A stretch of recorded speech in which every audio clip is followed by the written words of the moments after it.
नमस्कार, आप देख रहे हैं ईडी नाउ स्वदेश और मैं हूं अनुराग शाह। आज बात करेंगे आपकी थाली की, क्योंकि 2025 ईट लैंसेट कमीशन की नई रिपोर्ट ने दुनिया भर में हलचल मचा दी है। रिपोर्ट साफ कहती है कि अगर हमें सेहत भी बचानी है और धरती भी, तो खाने की आदतों में बड़ा बदलाव करना जरूरी है।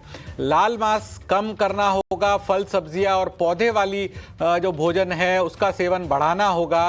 वैज्ञानिक चेतावनी दे रहे हैं, अगर अब नहीं संभले तो दिल की बीमारियां, डायबिटीज, कैंसर जैसी बीमारियां और बढ़ेगी। साथ ही धरती भी झेल नहीं पाएगी पर्यावरण पर बढ़ता बोझ। तो आइए शुरुआत करते हैं इस खास शो की।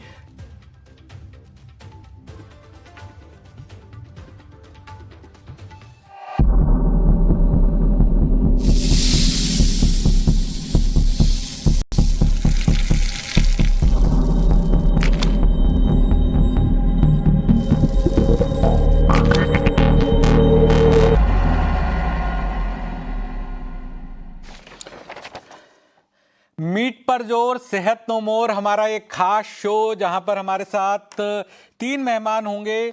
नेहा रंगलानी न्यूट्रिशनिस्ट है, वो हमारे साथ होगी। सोनल कपूर हमारे साथ जुड़ गई हैं, फिटनेस कोच। और संजीव बगई भी हमारे साथ जुड़ेंगे, चेयरमैन नेफ्रॉन क्लिनिक के। तो सबसे पहले सोनल कपूर जो फिटनेस कोच है हमारे साथ जुड़ी है। सोनल जी, स्वागत है आपका ईटी नाउ स्वदेश के शो में। आपसे मैं यही समझना चाहूँगा, आपने भी ये रिपोर्ट देखी होगी। पहले मैं हमारे दर्शकों को भी ये रिपोर्ट बता दूँ। 2025 ईट लैंसेट कमीशन की रिपोर्ट है। रिपोर्ट में लोगों से मांस कम खाने की अपील की गई है, लाल मांस बिल्कुल न खाने की सलाह दी है। लाल मांस किस तरह से सेहत और धरती दोनों के लिए नुकसानदायक है, ये इस रिपोर्ट में कहा गया है। फल सब्जियां, दाल और नट्स खाने पर जोर दिया गया है। प्लांट बेस्ड भोजन, पौधे वाला भोजन सेहत के लिए बहुत फायदेमंद है, ये भी लैंसेट कमीशन की रिपोर्ट में बताया गया है। इसके अलावा खाने पीने के तरीके में बदलाव करने की ज़रूरत है। खाने में बदलाव से ही मौतें टाली जा सकती है। अगर आप अपने डाइटिंग हैबिट्स में बदलाव करेंगे तो 1.5 करोड़ मौतें जो है दुनिया भर में टाली जा सकती है। ग्लोबल वार्मिंग के प्रभाव को कम किया जा सकता है। दुनिया के देशों को हजारों करोड़ डॉलर भी बच सकते हैं। इस रिपोर्ट को कैसे तैयार किया गया है, 35 से ज़्यादा देशों के वैज्ञानिक जो थे वो इस रिपोर्ट में शामिल हुए। क्लाइमेट चेंज, हेल्थ, कृषि जैसे क्षेत्र के जो वैज्ञानिक थे उन्होंने रिपोर्ट को तैयार किया है। और दुनिया के 30% अमीर और 70% पर्यावरण के लिए नुकसान के लिए जिम्मेदार है, ये भी इस रिपोर्ट में बताया गया है। हर साल इससे दुनिया को $15 ट्रिलियन का भी नुकसान हो रहा है। तो ये है लैंसेट कमीशन की, ईट लैंसेट कमीशन की रिपोर्ट है। तो सोनल जी, आपकी पहली रिएक्शन क्या होगी? ये रिपोर्ट सही कह रही है, आप भी ये मानते हैं कि अब अपने डाइटिंग हैबिट्स में बदलाव करना जरूरी है, नहीं तो बहुत देर हो जाएगी? बिल्कुल, बिल्कुल मैं मानती हूँ, क्योंकि आज के टाइम में लाइफ़स्टाइल डिज़ीज़ेज़ इतने ज़्यादा बढ़ रहे हैं। हर किसी को डायबिटीज़, थायराइड और ये सारी गट इश्यूज़ इतने ज़्यादा बढ़ रहे हैं। तो बहुत ज़्यादा ज़रूरी है कि हम ध्यान दें कि हम क्या खा रहे हैं, क्या हमारे अंदर जा रहा है और हम पे वो क्या असर कर रहा है। क्या खा रहे हैं, क्या उस पर असर कर रहा है, ये देखना जरूरी है। लेकिन जब बात होती है, अब इसमें कहा गया है कि लाल मांस बिल्कुल ना खाए, रेड मीट बिल्कुल ना खाए, फल सब्जियां, दाल और नट्स खाने पर ज़्यादा जोर दें। तो आपसे ये समझूंगा कि जो वेजिटेरियन लोग हैं उनके पास इतने न्यूट्रिशन के ऑप्शंस है क्या? बिल्कुल, बिल्कुल ऑप्शंस हैं। वेजिटेरियन फूड एक तरह का कंप्लीट फूड है जिसमें हमें प्रोटीन भी मिलता है। फॉर एग्ज़ाम्पल अगर हम जाएँ नट्स, सीड्स, लेग्यूम्स, लेंटिल्स और फिर सोया प्रोडक्ट्स हैं जो कि लीन प्रोटीन सोर्स है।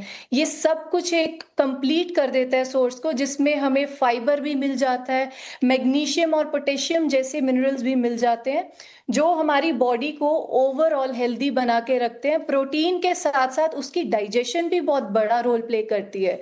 तो जो वेजिटेरियन फूड है, वो उसकी डाइजेशन पे बहुत ज़्यादा सपोर्टिव रहता है। अब यहीं मैं अगर बात करूँ रेड मीट की, तो यहाँ पर एक प्रॉब्लम हमें आती है। रेड मीट में हमें फाइबर नहीं मिलता, जिससे गट इश्यूज़ शुरू हो जाते हैं, इन्फ्लेमेशन बढ़ जाती है और इसकी कमी की वजह से लोगों में लाइफ़स्टाइल डिज़ीज़ बढ़ सकता है, क्योंकि अगर अंदर वही है, डाइजेस्ट नहीं हो रहा खाना तो बीच में से बहुत सारा ऑक्सीडेटिव स्ट्रेस बढ़ेगा, ऑक्सीडेटिव स्ट्रेस, और उसके बाद बहुत प्रॉब्लम आएगी जब हमारे अंदर टॉक्सिन्स बनने शुरू हो जाएंगे। हमारे साथ संजीव बगई भी जुड़ गए हैं, चेयरमैन नेफ्रॉन क्लिनिक के। संजीव जी, बहुत बहुत स्वागत है ईटी नाउ स्वदेश के इस खास शो में। आपकी पहली प्रतिक्रिया मैं जानना चाहूंगा, जो ये लैंसेट कमीशन की रिपोर्ट है डाइटरी हैबिट्स पे, आप कितना सहमत है इस रिपोर्ट से? ये पहली रिपोर्ट नहीं है मेरे ख्याल, खाली लैंसेट में नहीं, न्यू इंग्लैंड जर्नल, जामा में, इनफैक्ट जस्ट यस्टरडे, खाली कल ही एक डिटेल्ड रिपोर्ट आई है जामा में, जिसमें सारे कैंसर्स का डिस्क्रिप्शन किया गया है जो अल्ट्रा प्रोसेस्ड फूड और रेड मीट के कारण हो रहे हैं। तो ओवरऑल जो ये सिचुएशन है कि जो आदमी ज्यादा रेड मीट खाएगा, ज्यादा नॉन वेजिटेरियन खाएगा, जिसमें भारी मात्रा में ट्रांस फैट्स है, बहुत high concentration of fatty food है और सॉल्ट है, उसका डायरेक्ट इम्पैक्ट बॉडी में होता है। बॉडी में कहाँ इम्पैक्ट होता है? सबसे पहले तो ये नंबर 1 कॉज है कैंसर्स का, colorectal cancers, pancreatic cancers, bladder के कैंसर्स और बाकी जगह के कैंसर्स। पॉइंट नंबर 2, इसमें डायरेक्ट इम्पैक्ट है ब्रेन में, dementia, loss of memory, strokes, इस तरह की बीमारी, हार्ट अटैक्स, हाइपरटेंशन, लंग में कैंसर्स और बाकी कॉम्प्लिकेशंस होते हैं। अपार्ट फ्रॉम दिस, सबसे जरूरी है, जो मीट जो कुक होता है वो एनवायरनमेंट पर बहुत भारी मात्रा में इफेक्ट करता है। ग्लोबल वार्मिंग, कार्बन एमिशन का डायरेक्ट इसका कोरिलेशन है। अगर आप वेस्टर्न कंट्रीज देखें, बहुत ज्यादा कंज्यूम करते हैं, अमेरिका, कनाडा, सेंट्रल एशिया की कंट्रीज, ऑस्ट्रेलिया, बारबेक्यूज जो हैं वो बहुत ज्यादा मात्रा में ये एनवायरनमेंट को ये नष्ट कर रहे हैं। तो ओवरऑल ये जो रिपोर्ट है सही रिपोर्ट है, ये गाइडेंस है, ये गाइडलाइंस है और हमें अमल करना चाहिए। से हमें अमल करना चाहिए। नेहा रंगलानी जी भी हमारे साथ जुड़ी है, न्यूट्रिशनिस्ट है। नेहा जी, रिपोर्ट में प्लानिटरी हेल्थ डाइट को परिभाषित किया गया है, तो अगर आप हमारे दर्शकों को बता पाए कि ये प्लानिटरी हेल्थ डाइट क्या होती है और इसके क्या फायदे हैं? तो बेसिकली आप प्लांट डाइट की बात कर रहे हैं, राइट? यस। सो प्लांट डाइट वो होता है जो सारी चीजें आपको प्लांट से मिलती है, जैसे आपका हो गया nuts, grains, millets, fruits, vegetables. Basically जो चीजें आपकी प्लांट पे उगती है, नेचर से मिलती है, उसे एक प्लांट बेस्ड डाइट कहा जाता है। और प्लांट बेस्ड डाइट हमारे हेल्थ के लिए, हमारे प्लैनेट के लिए, हमारे एनवायरनमेंट के लिए ओवरऑल बहुत बेनिफिशियल है। और क्योंकि मैं वीगन रह चुकी हूँ अभी 8 सालों से, मैं हार्डकोर नॉन वेजिटेरियन थी और 8 साल पहले मैंने कंप्लीटली वीगनिज्म को अपना लिया। मैंने नॉन वेज छोड़ दिया, एनिमल प्रोडक्ट्स छोड़ दिए, और इससे एक बहुत ज्यादा चेंज देखने मिला अपने हेल्थ में, अपने स्किन में, अपने हेयर में। और मैंने अपने क्लाइंट्स के साथ भी ये प्लांट बेस्ड डाइट यूज किया, जहाँ पे लोगों को पीसीओएस था, लड़कियों को पीरियड इश्यूज थे, मेंस्ट्रुअल इश्यूज थे, या एक्ने प्रॉब्लम, या डायबिटीज पेशेंट्स को, हार्ट पेशेंट्स को, मैंने जब उनको प्लांट बेस्ड डाइट पे कन्वर्ट किया, उनको ज्यादा से ज्यादा प्लांट बेस्ड डाइट कंज्यूम करने को कहा, तब उनके लेवल्स में बहुत सारे चेंजेस देखे। उनकी मेंस्ट्रुअल हेल्थ में इंप्रूवमेंट आ गया, उनका गट ठीक हो गया। गट एक बहुत इंपॉर्टेंट चीज है जो प्लांट बेस्ड डाइट से इंप्रूव होता है, क्योंकि प्लांट बेस्ड डाइट में बहुत फाइबर होता है, बहुत न्यूट्रिएंट्स होते हैं, एंटीऑक्सीडेंट्स होते हैं। जैसे सारे कलरफुल फ्रूट्स एंड वेजिटेबल्स जो आप देखते हैं उनमें एंटीऑक्सीडेंट्स होते हैं, वो हमारे ऑक्सीडेटिव स्ट्रेस को कम करते हैं बॉडी में। और बिकॉज उनमें इतना फाइबर होता है, वो हमारे गट में जो माइक्रोबायोम होता है, जो ट्रिलियंस ऑफ माइक्रोब्स होते हैं, उनको फीड करते हैं। और जब ये माइक्रोब्स बढ़ते हैं हमारे शरीर में, तब हमारे हॉर्मोन्स, हमारा वेट, हमारा मेटाबॉलिज्म सब कुछ कंट्रोल में रहता है, रेगुलेटेड रहता है, और हमारा मेंटल हेल्थ भी बैलेंस में रहता है। बिकॉज ये जो माइक्रोबायोम है, ये सेरोटोनिन प्रोड्यूस करने में मदद करते हैं, डोपामिन प्रोड्यूस करने में मदद करते हैं, जो हमें एंजाइटी और डिप्रेशन से बचाते हैं। सो इसीलिए प्लांट बेस्ड डाइट बहुत बहुत ज्यादा हेल्दी है और डिजीज रिवर्सल में बहुत काम आता है। प्लांट बेस्ड डाइट जो है वो बहुत हेल्दी और डिजीज रिवर्सल में काफ़ी मददगार साबित होता है। हमारे साथ दीप्ति खाटूजा भी है, न्यूट्रिशनिस्ट है। दीप्ति जी, रिपोर्ट में चीनी, नमक और फैट कम करने पर भी बहुत ज़्यादा जोर दिया गया है। अगर आप हमारे दर्शकों को बता पाए कि क्या नुकसान है इन चीज़ों के, जिससे ग्लोबल लेवल पे भी इतनी चर्चा हो रही है। नमस्कार। बिल्कुल सही क्वेश्चन किया है और मैं यही बोलूंगी कि ये जो अभी फैट, शुगर और सॉल्ट पे जो जोर डाला गया है, बहुत ही सही डाला गया है, क्योंकि आज हम बहुत ही यंग एडोलेसेंट्स में हम शुगर, बीपी जो हम पहले 60 प्लस की उम्र में देखा करते थे हॉस्पिटल्स में, अपनी ओपीडीज में, वो हम आज लिटरली 18 से 20 साल, 25 साल की उम्र में देख रहे हैं। और ये सारी चीजें इसलिए है क्योंकि हमारा खाने पीने का लाइफस्टाइल चेंज है। खान पान, जितना सर ने पहले बताया, जैसे अल्ट्रा प्रोसेस फूड है, क्योंकि कोई भी आपका पैकेज फूड है उसमें प्रिजर्वेटिव के तौर पे नमक और चीनी का सबसे पहले इस्तेमाल किया जाता है। और चीनी एक्सेस में लेने के लिए, या वसा यानी फैट अगर हम एक्सेस में ले रहे हैं, तो वो हमारा डायरेक्ट इम्पैक्ट हमारे मोटापे पे करता है, यानी आपकी ओबेसिटी की प्रॉब्लम को क्रिएट करते हैं। और ओबेसिटी और वेट गेन ही सबसे ज्यादा जो रीजन है वो सारी डीजनरेटिव डिजीजेस की जड़ है। चाहे आप शुगर की प्रॉब्लम कहिए, चाहे बीपी की प्रॉब्लम कहिए, चाहे हार्ट प्रॉब्लम्स कहिए, चाहे आप इवन कैंसर्स की जो सर ने बात की, कोलोरेक्टल कैंसर्स, उन सब में भी वेट का एक बहुत ही बड़ा एक रीजन है अगर आपका वेट कंट्रोल नहीं है। इसके अलावा जो आपका नमक है, क्योंकि हमारे इंडियन ट्रेडिशन में ऑलरेडी खूब सारा नमक हम लोग दीप्ति जी, आपकी आवाज हमारे तक नहीं पहुंच पा रही है, शायद कुछ नेटवर्क का इशू है। लेकिन वक्त हो चला एक ब्रेक का। ब्रेक के बाद चारों मेहमानों के साथ चर्चा जारी रहेगी। जल्द हाजिर होते हैं इस छोटे से ब्रेक के बाद।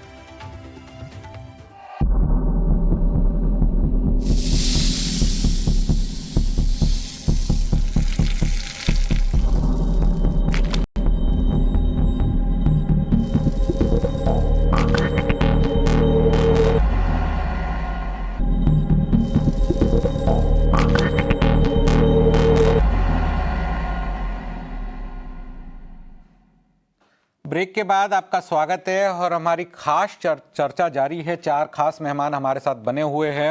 अब मैं संजीव बगई जी के पास जाऊंगा। संजीव जी, जिस तरह से आपने बताया कि कई सारी बीमारियां हो सकती, लेकिन दर्शकों के लिए मैं समझना चाहूंगा आपसे कि मांसाहारी भोजन, नॉनवेज से ग्लोबल वार्मिंग और क्लाइमेट चेंज पर क्या असर पड़ता है? जो नॉनवेज प्रिपेयर होता है, अगर आप देखें, जो आप नॉनवेज प्रिपेयर करते हैं उसके साथ बहुत ज्यादा कार्बन एमिशन एनवायरनमेंट में जाता है। उसमें बहुत ज्यादा फैट, सॉल्ट यूज होता है प्रिपेयर होने के लिए। और ये ओवरऑल अगर आप देखें, खाली एक कंट्री में नहीं, जो लैंसेट की है 190 कंट्रीज के पिछले 27 ईयर्स, 27 साल का डेटा उन्होंने 2019 में पब्लिश किया है। सो ये global warming, climate change, carbon emission पर बहुत ज्यादा इम्पैक्ट है। और इससे देखा गया है कि ये प्रपोज कर रहे हैं कि अगले 5 साल 10 साल में ग्लोबल टेम्परेचर 1.5 डिग्रीज रेज होगा। इसके साथ बाकी इश्यूज हैं, बट मैं एक बहुत महत्वपूर्ण पॉइंट आउट करना चाहता हूं। जो अल्ट्रा प्रोसेस फूड होते हैं या ज्यादा जो रेड मीट होता है, वो नंबर 1 कॉज है ओबेसिटी का। और ओबेसिटी के साथ 1000 और कॉम्प्लिकेशंस आती हैं, और जो हम कभी नहीं इस पर बात करते, obesity is directly responsible for depression, psychosis, cognitive defects, memory loss और बाकी चीजें। ये ऑक्सीडेटिव स्ट्रेस है ब्रेन में, हार्ट में, हाइपरटेंशन के लिए, स्ट्रोक्स के लिए। तो हमें ये एक बैलेंस्ड व्यू रखना चाहिए। ज्यादा रेड मीट हानिकारक है, ये हमें पब्लिक अवेयरनेस क्रिएट करना है कि एक बैलेंस रखिए। ये नहीं है कि नॉनवेज बिल्कुल मत खाइए, जो खाना चाहते हैं जरूर खाएं, बट बैलेंस में रखना जरूरी है। यही, क्योंकि जो आपकी डाइटिंग हैबिट्स है उसको किसी का बंद नहीं किया जा सकता, लेकिन बैलेंस रखना बहुत जरूरी है। अगला सवाल मैं लेना चाहूँगा नेहा रंगलानी जी से। नेहा जी, भारत जैसे देश के लिए रिपोर्ट क्या लर्निंग्स देती हैं, क्या सीखने की हमें जरूरत है, और आम लोगों को क्या बदलाव करना जरूरी है, क्योंकि अब जागना बहुत जरूरी है? जी, आपने बिल्कुल सही कहा और जैसे अभी डॉक्टर साहब ने कहा कि बैलेंस बहुत ज़रूरी है, मॉडरेशन में आप कीजिए कुछ भी। मैं नहीं कह रही हूँ सबको वीगन टर्न करना है ओवरनाइट, अगर आपको नॉन-वेज छोड़ना है, डेयरी प्रोडक्ट्स छोड़ने हैं, तो आप बेशक ट्राई कर सकते हैं। बट अगर आपको लगता है कि नहीं मैं ओवरनाइट नहीं गिव अप कर सकता या मुझे गिव अप नहीं करना है, दैट्स फाइन, बट आप 80% अपना डाइट प्लांट बेस्ड रखिए, जिसमें आप ज्यादा whole foods plant based diet खाइए, जिसका मतलब है अ, जो नेचर ने हमें दिया है वैसे फूड्स खाइए, जैसे होल ग्रेन्स हो गया, मिलेट्स हो गया, आप अपने नट्स खाइए, स्प्राउट्स खाइए डेली डाइट में। फ्रूट्स बहुत हेल्दी होते हैं, even for diabetic, even for people who want to lose weight, अगर उसको राइट तरीके से खाया जाए तो फ्रूट्स बहुत हेल्दी होते हैं। आप फ्रूट्स खाइए, सैलेड्स खाइए, ये चीज़ें आपको अपने डाइट में डालना बहुत ज़रूरी है। तो जब आप नॉन-वेज खा रहे हैं, जैसे आप एग खा रहे हैं, तो आप अपने ऑमलेट में वेजिटेबल्स डालिए, या आप चिकन या फिश खा रहे हैं, तो उसके साथ एक बोल स्टर फ्राई वेजिटेबल्स ले लीजिए। मेक श्योर कि आप ज़्यादा से ज़्यादा प्लांट बेस्ड डाइट्स खाएँ अपने नॉन-वेज के साथ, और नॉन-वेज का कंज़म्पशन आप थोड़ा-सा कम कर दें। डेयरी का कंज़म्पशन आप अगर कम कर सकते हैं या बंद कर सकते हैं, तो आपको बहुत ज़्यादा फ़र्क दिखेगा अपने इन्फ्लेमेशन में, आपके वेट लॉस में, आपके हार्मोन बैलेंस में, क्योंकि डेयरी बहुत ही ज़्यादा इन्फ्लेमेटरी फूड है। तो इसको आप डेफिनिटली माइंड में रख सकते हैं। दूसरी चीज़ ये है, आप प्लीज़ प्रोसेस्ड मीट्स से थोड़ा-सा दूर रहें, क्योंकि प्रोसेस्ड मीट्स जो जैसे कि हैम और सॉसेजेस और बेकन, ये सब जो अमेरिकन ब्रेकफ़ास्ट बुफेज़ में हम देखते हैं या होटल्स में देखते हैं, आजकल लोग घर में भी खाने लग गए हैं वो। इनमें बहुत नाइट्रेट्स और नाइट्राइट्स होते हैं, वो प्रिजर्वेटिव्स होते हैं जो इन मीट पे स्प्रे किया जाता है, और ये कार्सिनोजेंस है, यानी कि इनसे कैंसर कॉज हो सकता है, स्टमक कैंसर हो सकता है। आजकल हम लेडीज में बहुत ज्यादा ब्रेस्ट कैंसर भी देख रहे हैं, सो कैंसर के चांसेस बढ़ जाते हैं जब आप ऐसे मीट्स खाते हैं। तो अगर आप मीट खा भी रहे हैं, आप मेक श्योर आप फ्रेश मीट खाएं, अच्छे सोर्स से लीजिए। अगर ऑर्गेनिक ग्रास फेड आपको मिल सके कहीं, तो आप वो ट्राई करें, क्योंकि बहुत हार्मोनल इंजेक्शंस आजकल एनिमल्स में डाला जाता है for the supply to meet the demand, और वो हार्मोन्स, एंटीबायोटिक्स और सारे केमिकल्स जो एनिमल्स की बॉडी में इंजेक्ट किया जाता है, वो हमारे बॉडी में भी आते हैं, और वो हमारे बॉडी के हार्मोनल और मेटाबॉलिक बैलेंस को बहुत ही ज्यादा डिस्टर्ब कर देते हैं। सो ये चीजें आपको माइंड में रखना बहुत जरूरी है। दीप्ति जी के पास जाऊंगा। दीप्ति जी, उम्मीद करता हूं आपका नेटवर्क अभी ठीक होगा। आज जिस तरह से रिपोर्ट में कहा गया है कि फल, सब्जियां, दाल और नट्स ज़्यादा खाने से लोगों की जान बच सकती है, तो आप मानेंगे कि वेजिटेरियन लोगों के पास ये विकल्प है और इससे ही वो सरवाइव कर सकते हैं? क्योंकि कई बार कहा जाता है कि वेज फूड में इतना ज़्यादा न्यूट्रिशन नहीं होते हैं। बिल्कुल। ये बात बिल्कुल सही है और मैं इस बात से 100% सहमत हूँ, क्योंकि जैसा कि अभी हम सब ने बात की कि हम लोग जो भी प्लांट बेस्ड फूड्स है उसमें फाइबर बहुत अच्छा है, जो कि सीधा-सीधा आपके वज़न को कंट्रोल करता है, आपकी एपेटाइट को कंट्रोल करता है, और मोटापा जो है वो सबसे पहले जो है सबसे ज़्यादा बीमारियों की जड़ बन चुका है। तो इसलिए ओबेसिटी को अगर हम डायरेक्टली टारगेट कर ले, तो most of the degenerative diseases को हम टारगेट करते हैं। दूसरा, जैसे कि मेरी कोलीग ने बताया कि इसमें प्रीबायोटिक जो फाइबर है वो प्रीबायोटिक का इफेक्ट बहुत अच्छा देता है, और ये आईसीएमआर की 2021 में गाइडलाइंस आई कि अगर इंडियन थाली में जो इस समय हमारी आधी प्लेट अनाज की होती है, अगर हम उसको रिप्लेस कर दे अपने सीजन की अलग-अलग सब्जियों और फलों से, जो भी सीजन की अवेलेबल है, तो उससे हमारा गट माइक्रोबायोम अच्छा रहता है, जिससे हमारी पाचन शक्ति अच्छी रहती है, और जिससे आज की डेट में प्रीबायोटिक और प्रोबायोटिक के कंबाइन इफेक्ट, जिसे हम सिंबायोटिक कहते हैं, उसको आज की डेट में हर रिसर्च, हर बीमारी से जोड़ा जा रहा है। तो जो सर ने बात करी ब्रेन हेल्थ की, कॉग्निटिव हेल्थ की और डिजेनरेटिव डिजीजेस की, जिसमें चाहे हम शुगर की बात करें, बीपी की बात करें, कैंसर्स की बात करें, ब्लड प्रेशर्स की बात करें, तो ये पूरी ही डाइट को पूरा करता है। और इसमें मैं एक सबसे बड़ा मिथ जो है वो क्लियर करना चाहूंगी कि आमतौर पे एज अ क्लिनिकल न्यूट्रिशनिस्ट मैं सुनती हूँ कि हमारा वेजिटेरियन है तो हम प्रोटीन पूरा नहीं कर सकते। तो अगर हम थोड़ा सा कॉशियस होके अपनी डाइट में अपने 5 मील पैटर्न में, यानी कि ब्रेकफास्ट, लंच, डिनर और इन बिटवीन हेल्दी स्नैकिंग में अगर हम प्रोटीन रिच हर मील में 1 से 2 प्रोटीन सोर्सेज जैसे नट्स, दालें, ये आपके होल ग्रेन्स और इनको अगर हम इंक्लूड कर ले तो हम आराम से अपनी एवरेज 50 से 70 ग्राम प्रोटीन जो एक एवरेज इंडियन की रिक्वायरमेंट है, हम उसको आराम से पूरा कर लोग सकते भी हैं। प्रोटीन की जरूरतों को पूरा कर सकते हैं। सेकंड लास्ट सवाल के लिए मैं सोनल कपूर के पास जाऊंगा। सोनल जी, आपके पास जो क्लाइंट आते हैं इन दिनों, उनकी सबसे ज्यादा क्या चिंता होती है? ज्यादातर क्लाइंट्स की जो चिंता होती है वो है कि उनका मोटापा बढ़ रहा है, उनका कोलेस्ट्रॉल बढ़ रहा है, और कहीं ना कहीं वही जैसे अभी हमने डिस्कस किया, हमारा प्रोटीन कैसे पूरा होगा, क्योंकि हमें मसल मास भी गेन करना है।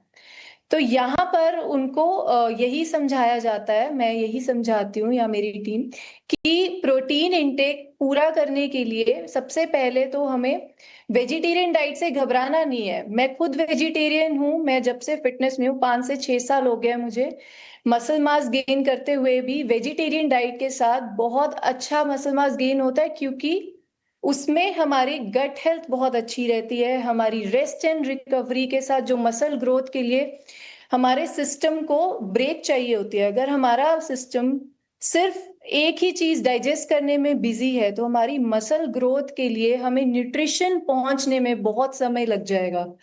तो इसीलिए कहीं ना कहीं वेजिटेरियन डाइट मसल गेनिंग में कोई नुकसान नहीं देती, उल्टा ज्यादा ही अच्छी है अगर उसको सही तरीके से मैनेज किया जाए। वही जैसे अभी मैनेज किया बताया जाए गया तो वेजिटेरियन डाइट के भी काफी फायदे। आखिरी सवाल होगा मेरा संजीव बगई जी से। संजीव जी, जिस तरह से रिपोर्ट में कहा गया है कि अमीर देशों के लोग पर्यावरण को ज्यादा नुकसान पहुंचा रहे हैं, क्या आप इससे सहमत हैं? बिल्कुल सहमत है जी। वेस्टर्न कंट्रीज ने काफी आग लगा चुके हैं वो दुनिया में काफी जगह।